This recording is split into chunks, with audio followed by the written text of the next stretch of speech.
It's time to pull those belts tight, race fans. The front stretch is coming at you, presented by Joe's Karting in Council Bluffs. Now, here's Dan Taylor and Dirk Houston. Well, good morning to you, race fans, and welcome to the front stretch presented by Joe's Karting in Council Bluffs, online at joeskarting.com. Fast-paced white-knuckle racing just across the river on 23rd Avenue in Council Bluffs. Get over to Joe's today. Do yourself right with a little indoor kart racing. We're getting closer. We're getting close, yeah. Tracy's becoming a big fan of the show because he gets to hear me do a semi-trash talking and then try to back up just a little bit. So, oh yeah, he contacted me this week. He's all worried about the odds.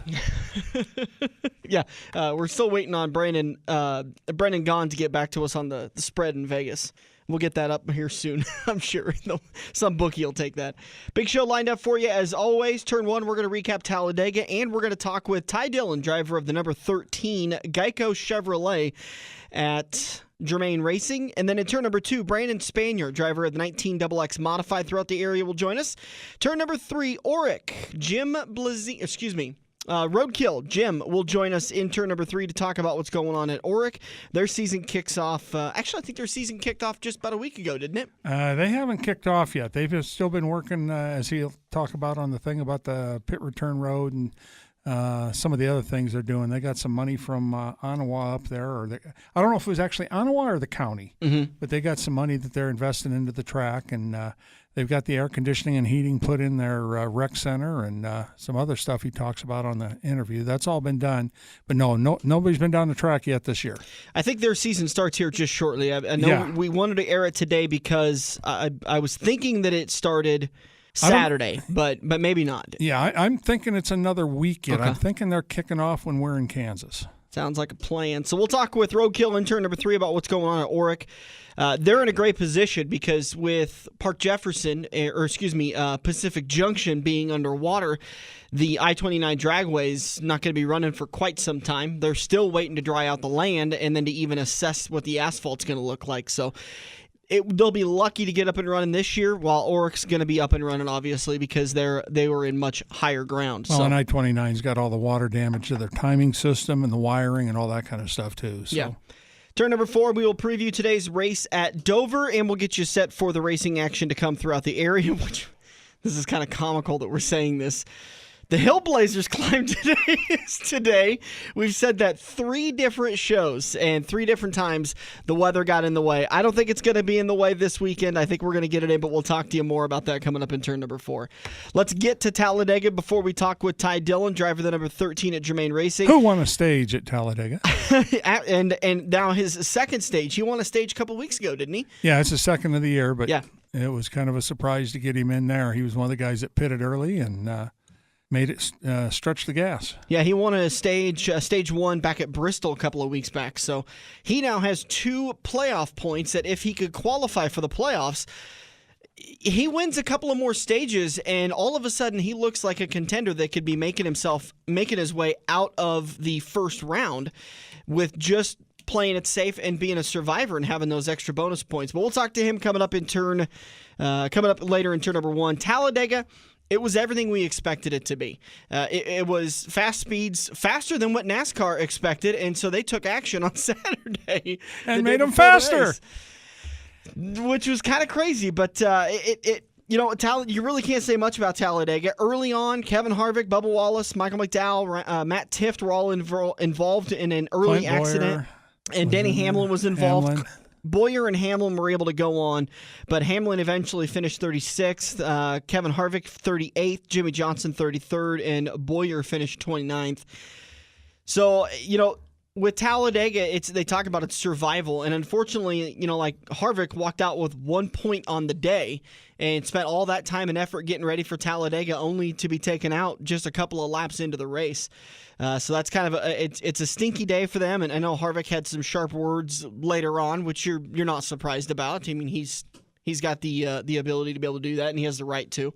You don't always have to agree with it, but you know what? You got taken out of Talladega. It stinks. That's the reason why 99% of the drivers hate Talladega is because you get taken out in a heartbeat that you can't control it. The 1% that likes it are usually the guys like Chase Elliott that end up crossing the start-finish line first. Well, the Xfinity race late in the race, Jeffrey Earnhardt was taken out when I don't recall who the driver was, but he decided to make it 4 wide and then wondered how he sucked Earnhardt around. Well, that track's big enough for 3 wide. It's big enough for 4 wide on a pace lap, but at speed, 190 miles an hour in those Xfinity cars, it was not wide enough to go 4 wide, but he did it anyway. We did see some 4 wide, and if I recall right, I remember seeing some 5 wide in the Cup race at Talladega very briefly. It wasn't like somebody was below the line. Right, they weren't all at speed, but it was intense, quite intense at times.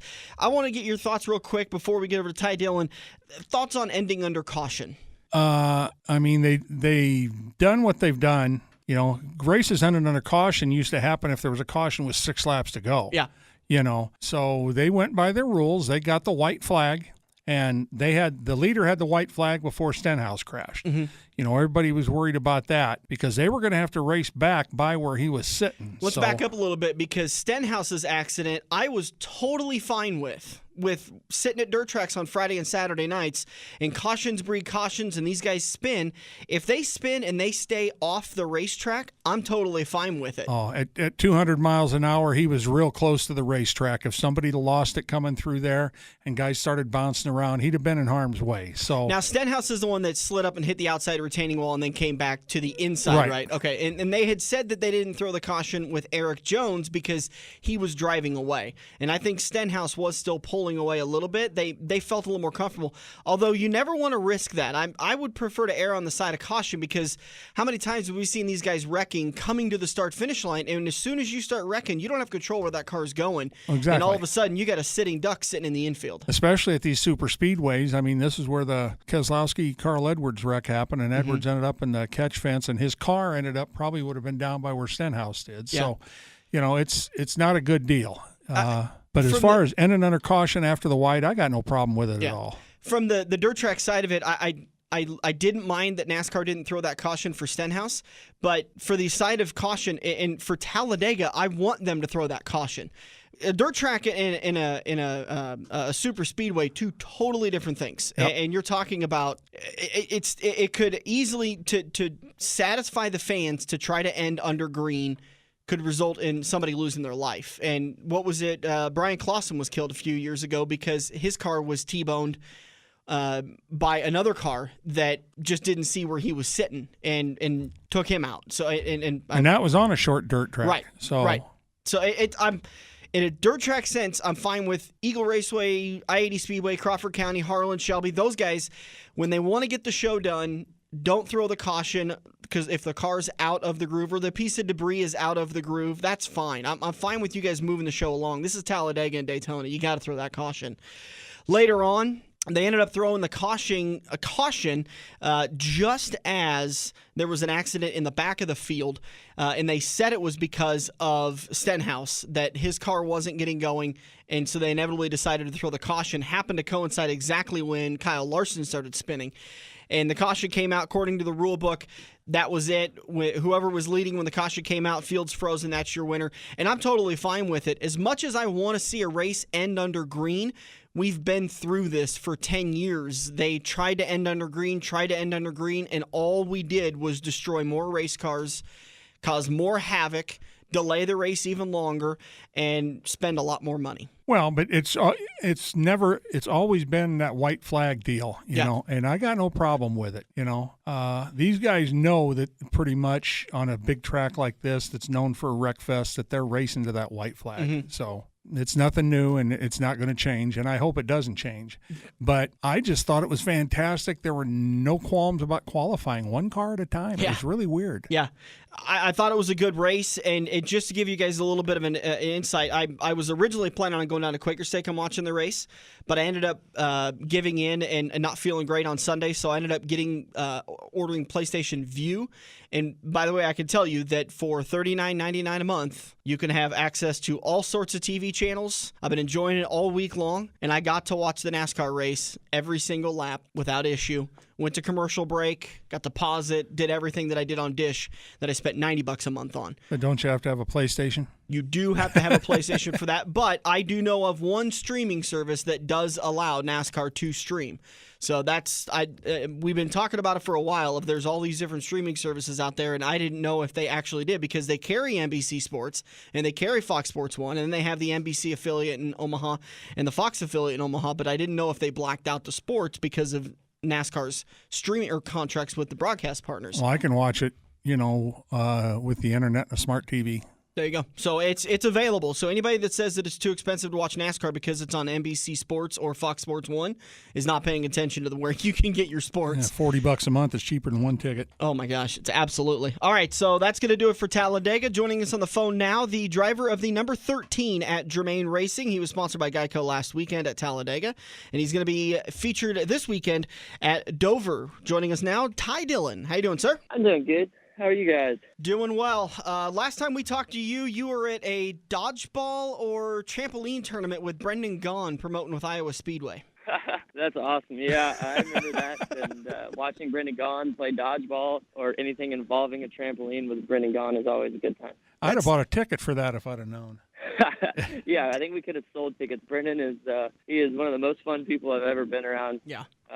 I love doing anything with him, and I miss having him around week in and week out. But I got to see him this past weekend in Talladega, where we had a great run with our Geico Camaro, and it's always good seeing my buddy. You alluded that and talked about it. Your last weekend at Talladega, you had a heck of a weekend, finishing 17th after starting 13th. First off, finishing Talladega is a heck of a weekend. Absolutely. I think it was a big weekend for us. To finish the race is a good weekend at Talladega. But to be able to come out of there saying that we scored points in our Geico Camaro and the Geico 500, winning that first stage, and just to win anything with our team is massive. It does a lot of things for our confidence and for a team going forward. And now that we have 2 stage wins, that's so big. We're proving a lot of people maybe wrong about what our team is and where we've come from. So and then to just survive and finish 17th with scoring all those points is always a great day. You talked about those 2 stage wins that you've got, 2 bonus playoff points if you're able to qualify in the playoffs for 2019. You guys, your goal is to get to the playoffs, and now you've got a little bit in your back pocket. And is the incentive getting to be a little bit stronger to push a little harder and get into that top 16? Yeah, I mean, I think the incentive is always there for us. That's the point of our year every year, is that we want to get in that chase. And we're sitting at a better spot than we've ever been at this time of the year. We're only 38 or 39 points out of making it in that 16th place spot. We've got a long year ahead of us still yet, but we're showing to ourselves and proving to a lot of people that we can get there. We're running better than some of these teams in front of us at times. We just got to shore up that consistency week in and week out. I think our team is very capable of being in the chase with the way that we run at short tracks and the way that we've been running at super speedways. I think we just got to make our 1.5 mile program a little bit more consistent inside the top 15 or around the top 15, and we'll get there. Oh, you're coming up to Dover, which I consider the longest short track or the shortest super speedway. I don't care how you want to put it, but the first time you drove there, what was it like going down into turn 1 flat out the first time? I think the first time I was there was with a truck, and when you drop off into the corner at Dover, I think just watching a race at Dover is enough for anyone to be nervous. But when you drive there for the first time, that 3 stories of banking that you drop off into, while still mashing the throttle, it takes a lot of gumption to be able to do that. And coming back year after year, you get a little bit more comfortable, and it's actually a place that I look forward to going to as a team. We've been successful there. We look forward to it as an opportunity to gain more points and to have another solid day. But you never know, that monster can always reach out and bite you. You're racing the number 13 for Germain Racing. I think a lot of fans, especially Dillon fans and Richard Childress Racing fans, are kind of surprised that you're not over at the RCR camp. I like that you're sticking with the team that brought you into Cup Series. Yeah, I think I think people seeing that I went to a different team, for the beginning of my career in the Cup Series is quite a shock. Just things didn't line up with my family's team, and just wasn't the right timing for all that, and who knows. But I've enjoyed my time with Germain Racing. I look forward to, if they'll keep me for a long time, I want to be there for a long time. I think just sticking together, being committed to growth, this is the most fun I've had driving a race car this year, and seeing how far we've come. And we're having a great time. We're doing good things, and I wouldn't want to be anywhere else right now. When you're going down the straightaway, and I don't care what track it is, Martinsville, Dega, anywhere in between, and you know your brother's next to you, are you trying to kind of push the gas pedal right through the floorboard? Yeah, I definitely want to beat him. I think that's definitely there subconsciously. We know where each other is, maybe a little more than everyone else, but we also want to see each other do well. You know, we don't want to be the reason why your brother had a bad day just because you're over competitive and you want to beat him worse than anybody else. You want to see him succeed. And we also get to communicate and try to help each other be better after each race. Well, out here in the Midwest, brothers racing against each other is just real common. And that's what you can tell them. It's kind of like Kurt Busch said about Kyle after Bristol. I'd have wrecked him if I got to him. Yeah. So. Yeah, absolutely. I thought that was a funny comment. We get asked that all the time. What would you do if it's the last lap and your brother's in front of you? I always answer, like, I don't think I would blatantly crash him, but I would make sure I win the race, so whatever that takes. Yeah, I think that's the big difference between the Busch brothers and the Dillon brothers. Busch brothers would wreck each other to the dinner table. Dillon brothers might work a little better together. Yeah, we try, but we can't help our competitiveness. Obviously, we want to beat each other, and it has happened before where we've gotten into each other, and you know, it's not easy when you race against one person more your whole life than anybody else. Talk a little bit about the new aero package. There was a lot made of it coming into the season, and there's been some national discussion about it. It seems to be working really well at some tracks. It didn't work as great at other tracks.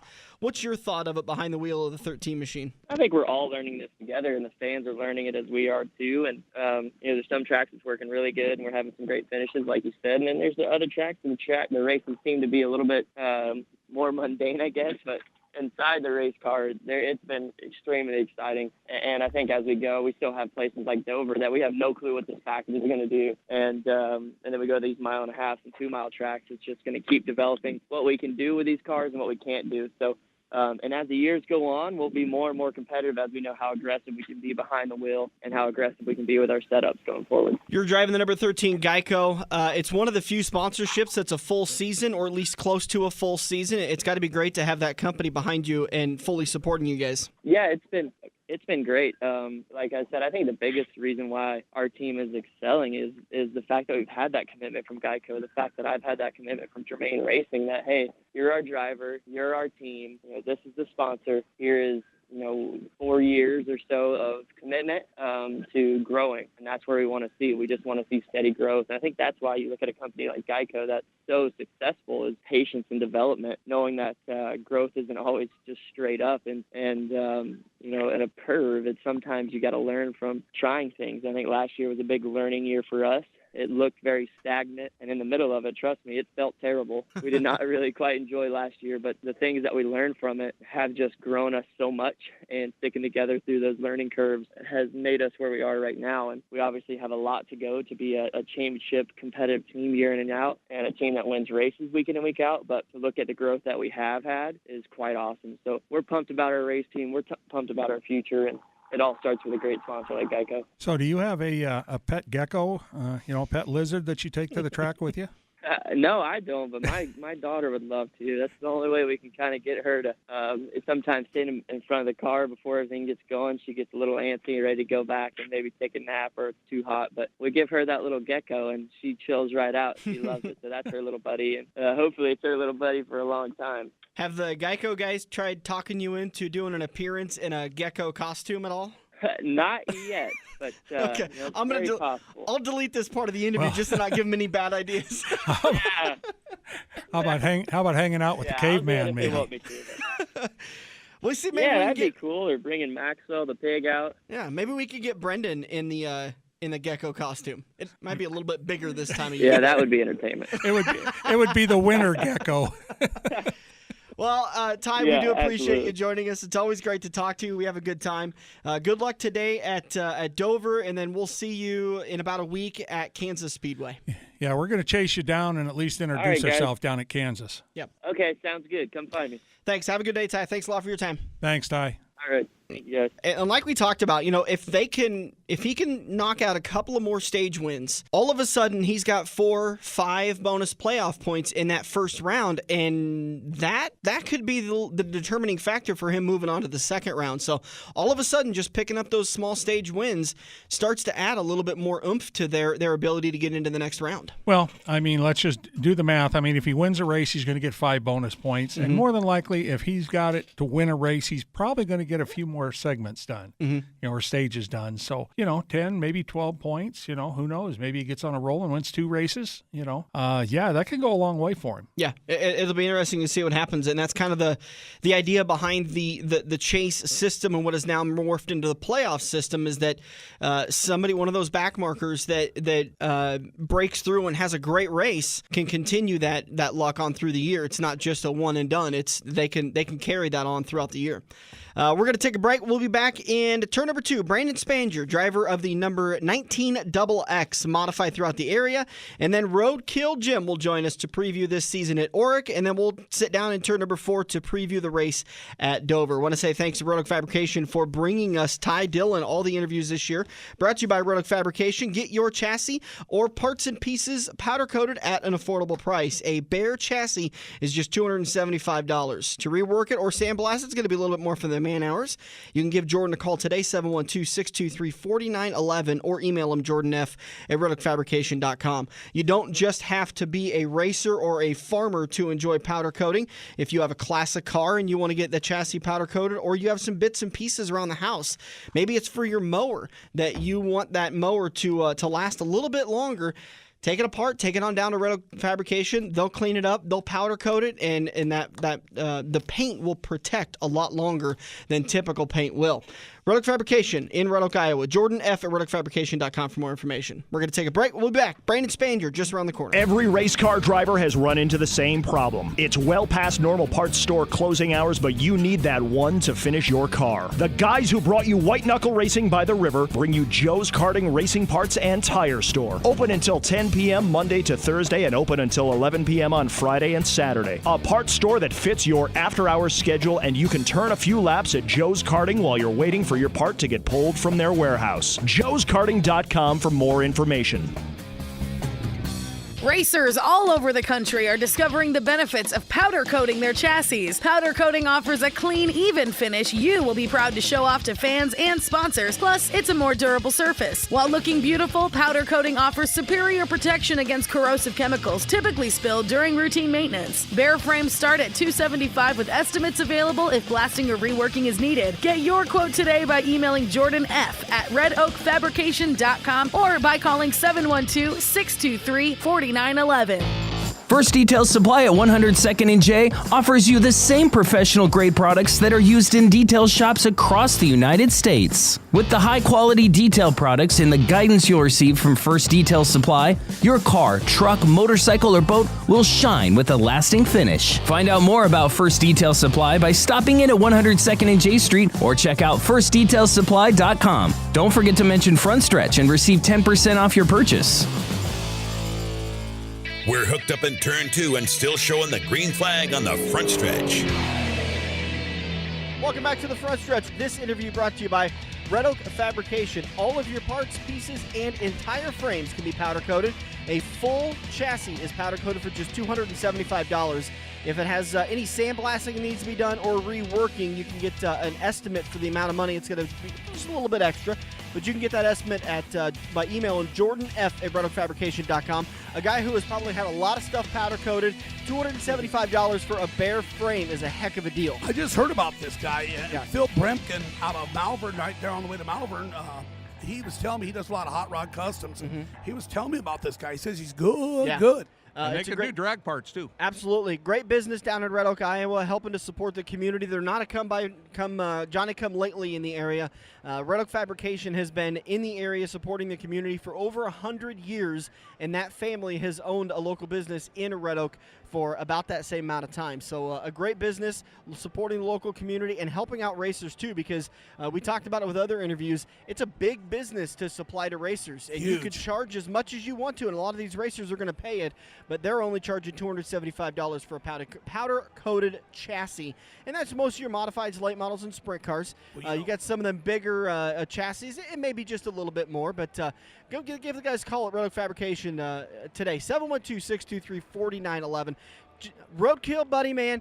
You're 100 miles an hour, and I feel a lot for your wife, because I can only imagine how Lucky exhausting. girl. Oh man, lucky girl. That's right. why you get them 8 years younger, right? Beautiful gal. Roadkill, you've been a big supporter of the show, helping us out with the Tuffy's Tire and Auto, and every time my girlfriend's family lives over just past your shop, and every time I drive by, I'm like, man, that guy's got to get a bigger parking lot. So many people want your business and your service. Your parking lot's overflowing. Well, we try to represent the automotive repair industry in an honest way. We get you involved in your own car. Your car's broke, it's your problem, but it doesn't have to be your whole entire life savings. What I like to do is sell you what you need, not what we want to try to push. Yeah. We take our time, we recommend things, we don't push them down your throat, and we get your car fixed, we get you on the road. I came to you early last year, and I needed my tires aligned, and your shop guy pulls me aside and he goes, hey, your four-wheel drive actuator is leaking.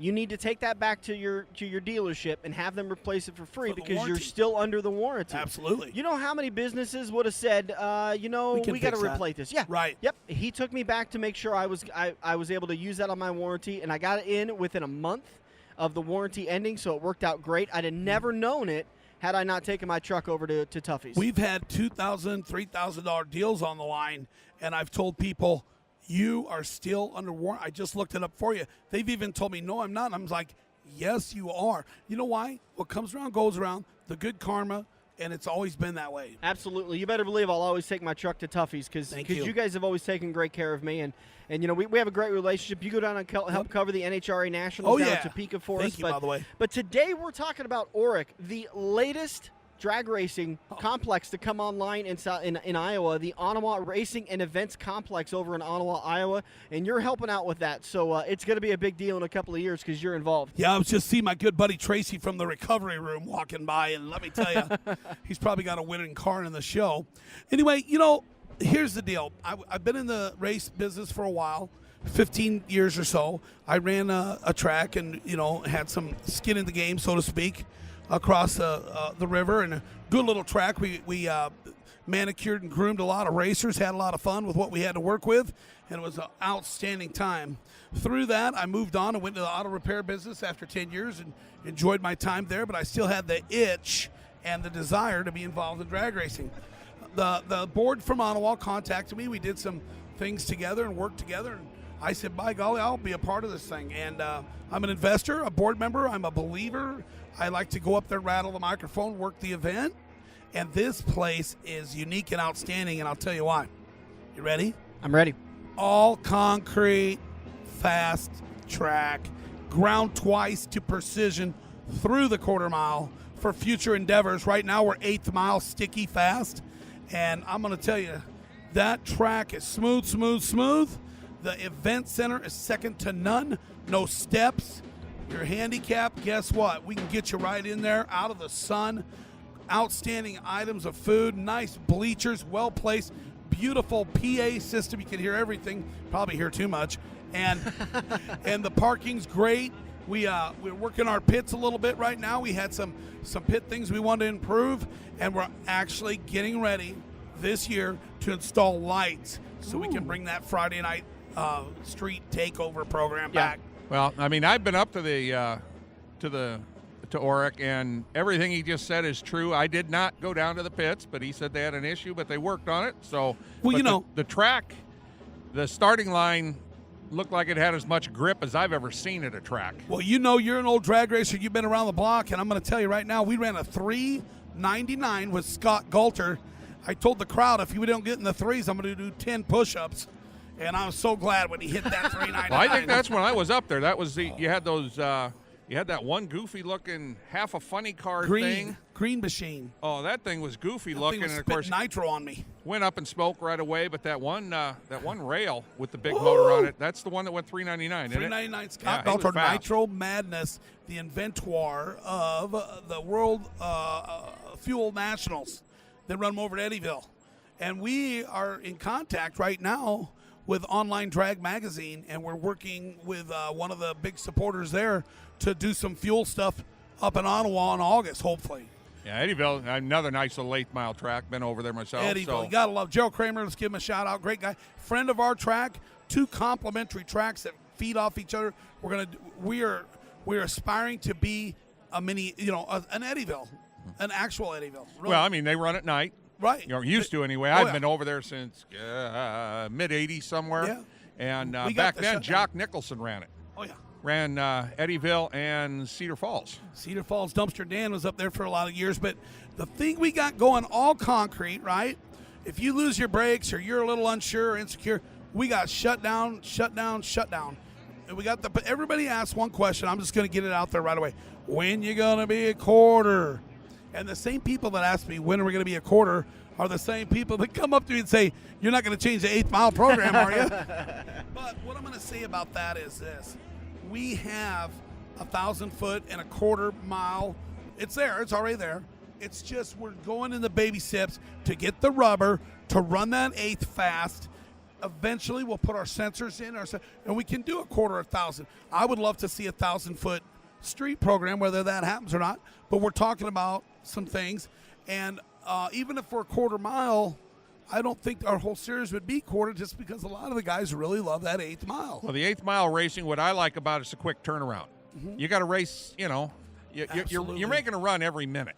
You can't do that with a quarter. No. And not only that, the guys that weekly race, the parts, the fuel, the expense, a lot of them wind up and they only gain 10 miles an hour from that 8th to the quarter finish, and they're just kind of stuck floating valves. We like the quick action that the crowd can see. Do we want to run a quarter-mile venue? Sure we do. We want to be able to brag and say we got a quarter mile. But we're, as far as running it weekly, I don't know if I foresee that happening. I'm a board member. I don't make those decisions. We all do collectively. We got Fran Tramp here right now with us, the president of the board. He's sitting across from me, and he's a little radio shy, but let me tell you, very well organized. And we've pulled. Let me explain it like this. I'm going to brag a little. We just got the city of Onawa believes in us so much, and they expect us to really do a good job. $150,000, is that correct? In TIF bonds right now given to us, along with a very substantial contribution for the lights. That would LED. $150,000 would be enough to maybe get the survey crew out to cut that dirt track in there on the west side. Hey, if it makes money, we'll do it. No, but the event center, we're getting the heating and air put in the event center. I mean, I'm not going to say the numbers on the air, but I'm going to tell you what, it's a lot more in your house. And air conditioning with heat on certain events, bathrooms, showers. Well, it makes it a year-round event center. Exactly, with the heat absolutely. and everything. You were in there. You love. Just to get out of the sun on a hot day is worth its weight in gold. I've been in there in some of the hottest days this summer. Drag race right there. And I feel great about it. How's it going? And we have had a lot of fun. Is that Lovings? Yep, that's Nicky. Lovings. He used to race juniors for me. Yep. So anyway, to make a long story short, I'm ecstatic about this, and I'm trying to dispel. Our Midwest attitude can sometimes be a little bit on the negative side. Oh, I heard that place ain't never gonna go quarter. I heard the pits are bad. Well, here's what I'm gonna tell you. I worked the other track. I heard never this, never. Hey, we ran that track for years. It's still running. And you know what? Don't take it out on a cord. Puts in their microphone cord. I'm about ready to strangle it. The best part about it is this is what I want to do. Is Onawa Dragway open? Yes. Is it going to run a nice full schedule? Absolutely. Are we repairing the return road? 100% definitely. Are we working on lights? Absolutely. The facility was 3/4 plus done, and we had an outstanding year for getting started in a wet season. This season is kind of where we start finishing things up. The investors start looking at it and saying, hey, maybe we will put the final touches on it, and it will be a turnkey, friendly facility. Well, once you get the quarter up and running, I think if you guys went and ran a quarter like once a month, Absolutely. If the 8th mile guys want to change gears or change tire sizes, whatever they need to do to be able to run that quarter, come out and run the quarter. If they don't want to run the quarter, it gives them a week off. And they can either repair their car, just, give the car a break, do something with the family, go boating, whatever. Run them once a month and make everybody happy. Yeah, and I encourage people, just like you said, everybody's so heck bent on doing this. Just come once in a while and see us. Have fun. Thunder on the Prairie. What a great show that's going to be. Yeah. What date is that, Fran? July 31st. Thunder on the Prairie. I do believe we are in Newton, Iowa at Iowa Speedway that weekend. So, that place is fun. But the place is a good time, but it's not going to be as fun as what I'm going to do at Thunder on the Prairie. OREC. Onawa Racing and Event Complex, Onawa, Iowa. That's exactly how you need to type it into the Facebook page search. I just searched OREC. I almost searched Oreos. Were you looking for Orca? You know what I mean? I knew how you used to roll. OREC. Just search that in, and then it should autocorrect or autofill it in for the Onawa Racing and Event Complex. An easy way to get there. Ready? Get off the exit. Yeah. Take a right. Go to your first light. Okay. Take a right. Half mile. But watch the speed limit. Right. Absolutely. Roadkill, buddy. I always do love having you on. What were you going to say? I got one more thing to say, and that is this place is ripe for concerts, events, reunions, weddings, everything you want to do. We're going to do some trade shows. We're going to do some car shows, and we're going to have a 200-plus diesel truck shootout. Let us know when you guys do that car show, because I want to come bring the front stretch, and we'll come over and do a bunch of interviews. I really want you there. You guys are awesome. I see Ron Niles here with the El Camino shifter. He's a shift guy. He's coming up to your table. I got to give him a shameless plug. Oh, of course. And always. I'm so happy to be on this. And the board would like to extend our thanks to the Omaha, Sioux City areas. We're a combo track, both cities. Listen, I'm on Bellevue on Cornhusker. It takes me about 65 minutes to get there. I was going to say it's an hour. Total. Yeah. Yeah. If that's when I don't speed. I put some good music on. I listen to 590. How many phone calls do you take in that time? 61. Yeah, that's probably about right. That's hopefully all the water will be receded by then. Well, the best part about life? That track, that place has never, ever, never been underwater. Well, that's not going to be underwater. I'm just talking about I-29 to get get up there. Right. Right now it's Blair over, I think, maybe. Jimmy, I always do appreciate it. I don't know if you can get Roadkill, Jim Howe.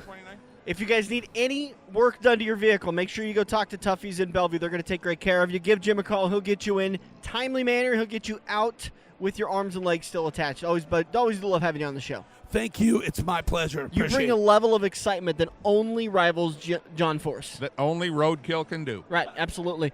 We're going to take a break. We'll be back on the front stretch. We all have that coworker that runs their mouth off at how great they are. They shot a 5 under par, 95-mile-an-hour fastball, bench press 375, brah. Wouldn't you love to shut them up by schooling them at Joe's Karting? Council Bluffs' premier indoor karting track, professionally designed so each corner is your opportunity to embarrass your coworker. Call Buddy for your next company outing at 712-256-5278. Joe's Karting, white knuckle racing just across the river on 23rd Avenue next to AMC 17. Your daughter's signing the finish line. She's in. Your grandpa air guitaring the pre-race concert. He's in. Soldiers saluting the flyover. They're all in. Fans holding their breath before a wreck. In. Drivers trash talking on your headset after the wreck. Definitely in. The Monster Energy NASCAR Cup Series race at Kansas Speedway. Saturday, May 11th, under the lights. Tickets at kansasspeedway.com. You in? If you love wings, if you love rings, and all kinds of other tempting things. Great times, great food, get to Quaker Steak and Lube. Quaker Steak and Lube is the official watering hole of the front stretch and the home of MAV TV, featuring action from the Lucas Oil Late Model Series. Great times, great food, get to Quaker Steak and Lube. Located on Mid-America Drive in Council Bluffs. Feather the brake and get back to the gas. Dan and Dirk are headed into turn 3 on the front stretch. Welcome back to the front stretch, rolling into turn number 3, and it's time to have another Red Oak Fabrication powder coating interview. Powder coating at an affordable price just down the road in Red Oak, Iowa, on the corner of Highway 48 and Highway 34 in said Red Oak, Iowa. Powder coating for just $275. That's a bare frame, or if you have any reworking that needs to be done, any sandblasting, make sure you give Jordan a call today. He'll get you free estimates at RedOakFabrication.com. Jordan F. at Red Oak Fabrication or 712-623-4911. Give Jordan a call today. I imagine Brandon Spanjer, driver the number 19 XX modified throughout the area. You probably got yours already powder coated and all ready to go, right? Yeah, the frames come powder coated when we get them from GRT. So okay. They got somebody that does them down there in Arkansas. I'm going to have to call those guys and get a deal done for Red Oak Fabrication. Arkansas style. You never know what you're going to get. You have all your backup A-frames and stuff powder coated? No. Get them down there. No. I saw some of the luck you had at Eagle this year. You could use some backup equipment. Yeah, well, and when you go through stuff like I do, you don't want to spend extra money to get it powder coated. Driving the 19 XX modified throughout the area like we talked about. Brandon, talk a little bit about, for anybody that hasn't gotten much experience with seeing you race or knowing you, how did you get into the racing world? Well, I started racing mod lights with my dad back when I was 16, so I guess that'd be about 12 years ago. And we kind of started out slow. We didn't really have any plans or expectations. And then after a couple years, we started winning quite a bit in those deals. So then we decided to get a sport mod in 2015. And we raced sport mods for 2 years. And then felt like we were getting a pretty good grasp on things in that division. So then we decided to move up to the modified class. So once you got the modified, what'd you think of that real good grasp you had on that sport mod? Oh, it went out the window and then some. It's been an uphill battle, but we feel like we're learning all the time. And no matter what you think you know, there's always 10 guys that know more. So. Well, that's a bigger step than what people think it is. Oh, absolutely. Absolutely. Yeah, it's, you got in the sport mods, you got your 5 or 6 guys that are really good and can pretty much, you think can win about anywhere. And then when you get into the modifieds, it's almost as if everybody's that good. So is this your crew chief with you, or who you got with you today? Yeah, it is. His name's Dane. Yep, he does a lot for us. We actually both work for my old man. My dad, Blaine, owns all the equipment and the truck and everything. I just drive, and Dane keeps everything rolling. So in other words, he blames you when you don't win, but you never blame him when you do win. Oh, yeah, absolutely. I know how the crew chief job works. It goes something like that. No, we all work together. It's a good deal. Or is he your crew chief because he's the best at drinking beer? Well, that's debatable. Definitely not. I think the driver's better at drinking beer than I am. That's pretty debatable. I don't know. That's one thing I do have a good grasp on. Well, anybody that's in the racing community needs to. Right. There's one guy in the racing community that's recovering, and I keep forgetting that, and I'm like, hey, you want to be? Oh, God. Yeah. We can help you guys with your grasp. There you go. Oh, there you go. Awesome. Appreciate it. Get yourself some front stretch koozies. And you were talking about you think maybe you know it all with the modified and you got it set just right, and then it changes. These things change so fast, and it's not just in an off season it'll change. It's on a monthly basis that somebody comes up with something brand new, and it turns the world on its head. Oh, absolutely, yeah. And it's funny to me because the way we do things is ever-changing, and it's always different, but then you look back to what guys were doing 10 years ago, 15 years ago, and what we're doing now, and you wonder if the cars are really actually any faster or if just the dynamic of the racing has changed. Yeah. It's not a get sideways and, roll through the corner and drag race down the straightaway anymore. It's momentum, and, the style of racing that we're doing now is much different. So lap times, I don't know, it's hard to say, but as far as adapting to the rules and keeping the cars as fast as they can possibly be, things are ever changing. Well, it depends on what kind of track you're running through. If you would ever race at Sunset Speedway, it was a U-turn and a drag strip. Right.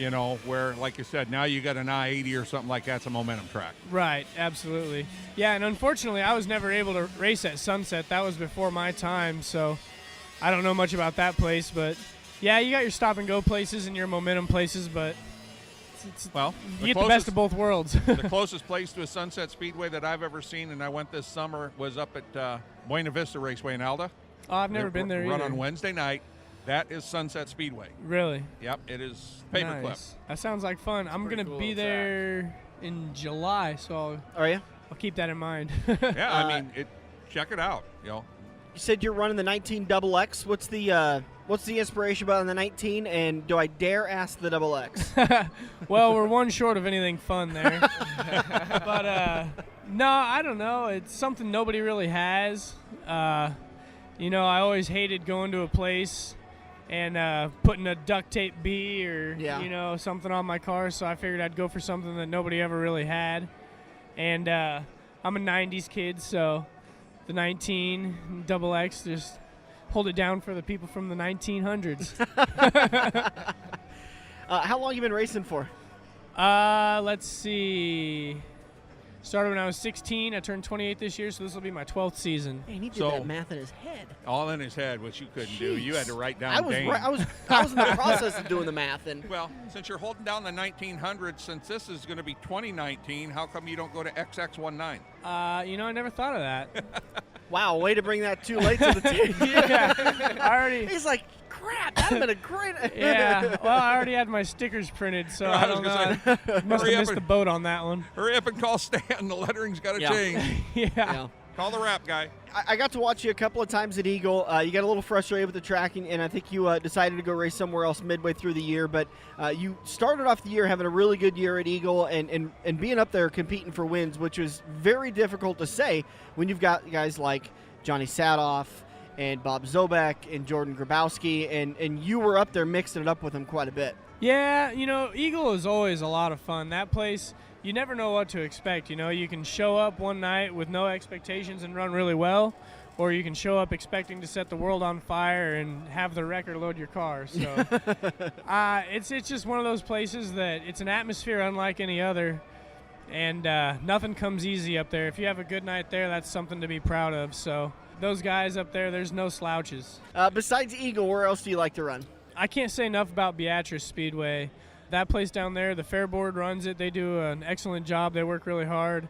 In my opinion, it's one of the best racing surfaces you're going to find in the country. It's always two-lane.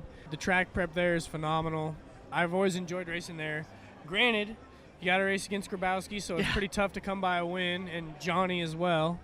But it's a place you can really learn a lot and develop yourself as a driver just because of the conditions of the track. You know, it's consistent, hard to get a hold of. No. I was going to say, how are you going to get by Jordan Grabowski? I mean, if he doesn't win all the races this year, it'll be a bad year for him. Yeah, I'll run him over. Well, at least you're not running a stock car. We'll figure it out. I'll put a pile of nails in front of his tire in the pits or something. Oh, well, they were the ones that brought all this bad March weather by scheduling a race so early. Yeah. So. I don't know if a flat tire is going to slow him down at all. Probably not. He's got some pretty efficient crew guys too, Yeah. so they'd probably get her changed and he'd come back and get me. Is that I'm just joking though. He's a good friend of mine. I wouldn't do anything like that. Elbow Dane over there? Yeah. Let's get that crew in shape.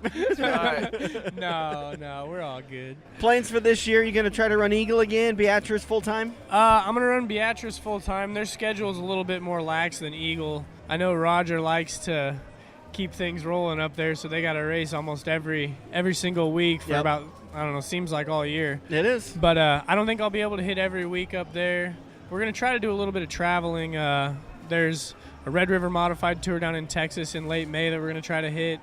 And then there's a week-long deal. I forget what it's called. Something over in Iowa the first week of July that we're going to try to do. It's 7 tracks in 7 days. Wow. And then just kind of hit or miss some of the specials. I don't know.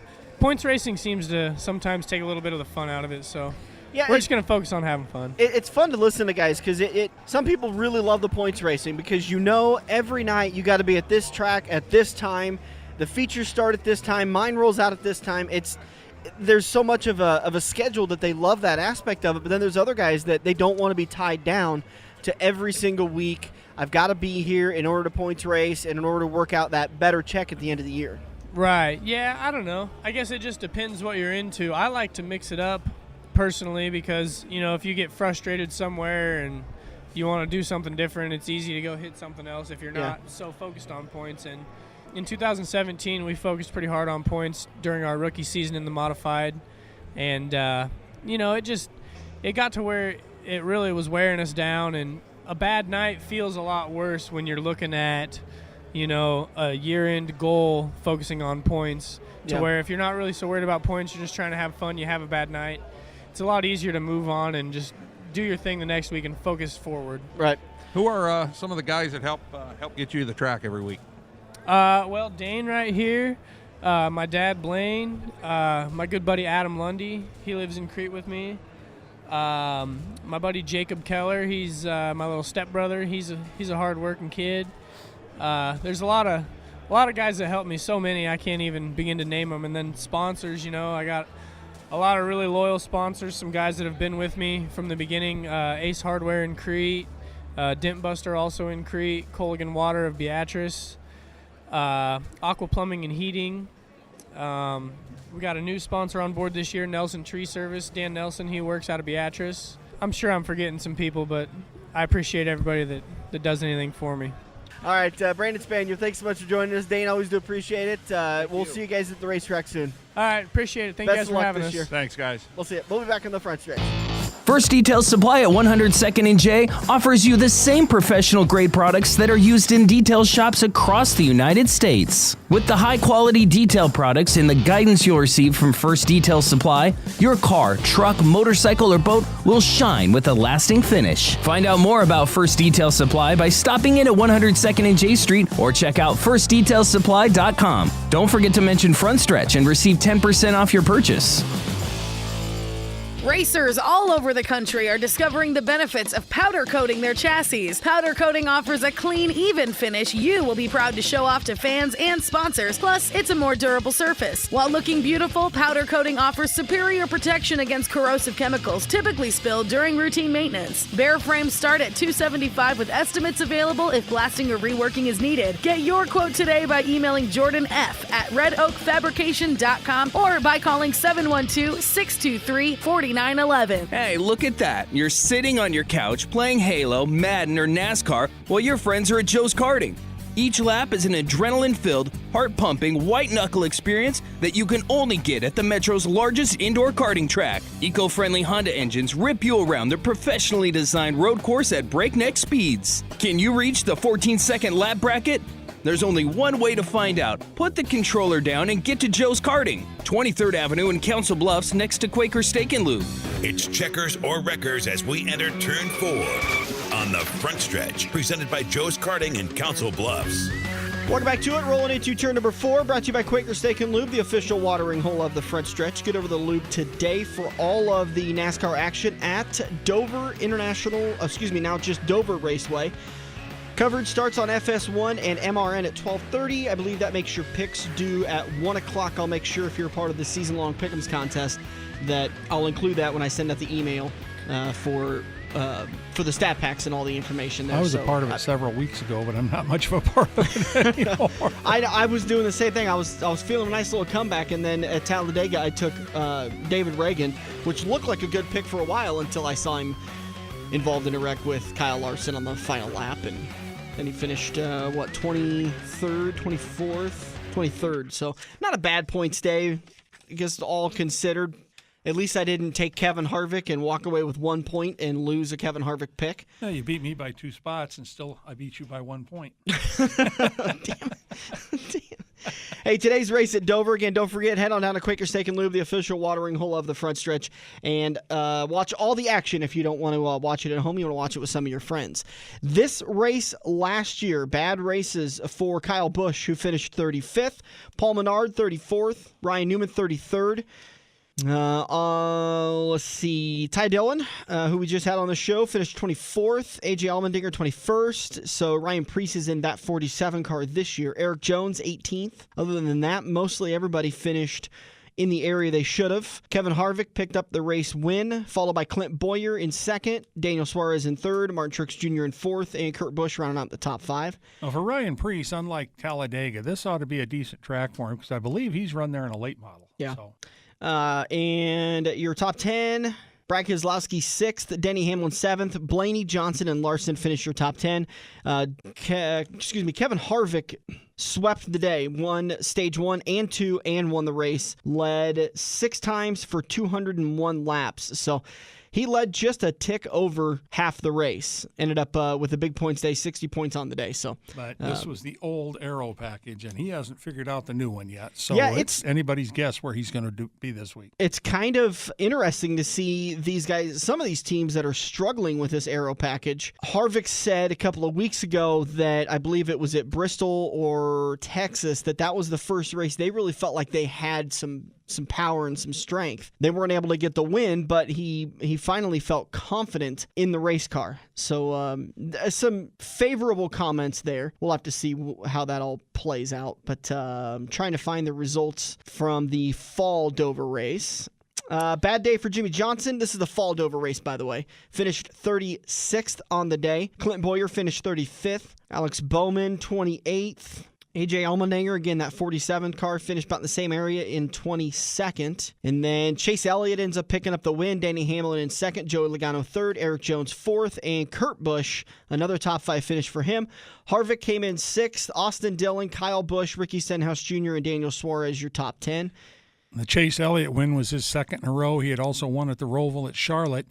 But the neat part about it was, since it was in the playoffs, it took a win advance away from somebody, so there was an extra point person moving up. Harvick won Stage 1 and Stage 2, ended up finishing 6th on the day. Looks like we went 4 laps over on this race. Do you recall if Harvick had some issues on pit road, or if he just came in and got 4 fresh and it wasn't able to get through the field? Right. I think that's what happened. I think there was a pair of cautions late. I'm thinking there was one that put him into the first overtime, then one at the start of the second overtime, or at the start of the overtime to send him into a second overtime. Harvick led 5 times, 286 laps this time. So, and he ate up a majority of them. The second lap leader would have been Kyle Larson, 64 laps led, or is that Eric Almirola? Probably Larson, but Almirola, I think, led some laps early. It was Almirola. Larson did not lead a lap in the fall Dover race. So it's going to be tough to not take Harvick today because he was so dominant at the race last year with leading 201 laps and then 286 laps,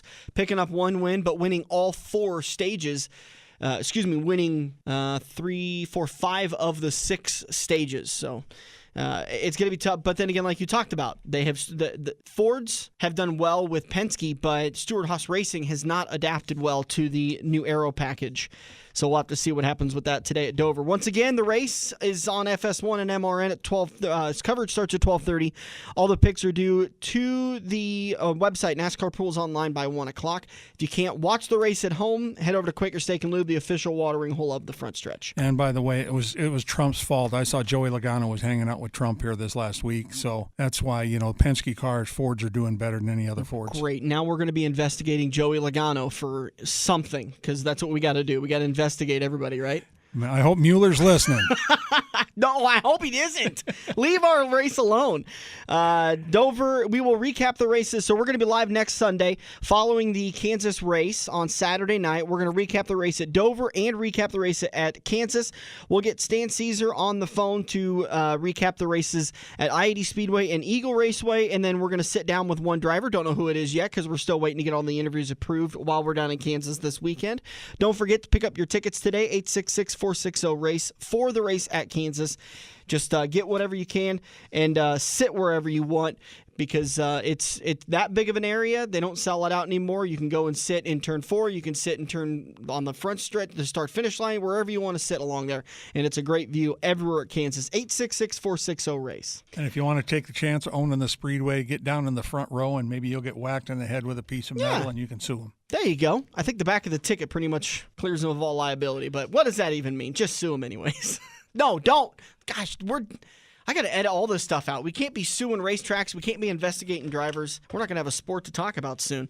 Thanks again, everybody, for joining us. If you missed any part of today's show, we'll get it up on YouTube at about, here in just a few minutes, if not by about 10 a.m. or tomorrow morning. Just depends on how quick I am to get that up. Thanks again, everybody, for joining us. This has been The Front Stretch, presented by Joe's Karting on AM 590. The camper flying 18 flags is in. The guys on pit road are in. Second graders with mohawks, in. Bratwurst for your 25 closest friends. Bring it in. And because it's BYOB, your soft cooler is always in. The Monster Energy NASCAR Cup Series race at Kansas Speedway. Saturday, May 11th, under the lights. Tickets at kansasspeedway.com. You in? Every race car driver has run into the same problem. It's well past normal parts store closing hours, but you need that one to finish your car. The guys who brought you White Knuckle Racing by the River bring you Joe's Karting Racing Parts and Tire Store. Open until 10 p.m. Monday to Thursday and open until 11 p.m. on Friday and Saturday. A parts store that fits your after-hours schedule, and you can turn a few laps at Joe's Karting while you're waiting for your part to get pulled from their warehouse. joeskarting.com for more information.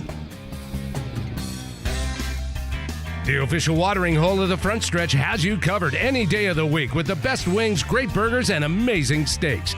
Each weekday from 4 to 6 is happy hour, featuring $1 off draft and well drinks plus $4 Luberitas. Mondays are kids' night. Tuesdays are all-you-can-eat wings for $12.95, and the lube even delivers to the Council Bluffs area. Like Quaker Steak and Lube Council Bluffs on Facebook for a full list of weekly events. Get to Quaker Steak and Lube. Mid-America Drive, Council Bluffs.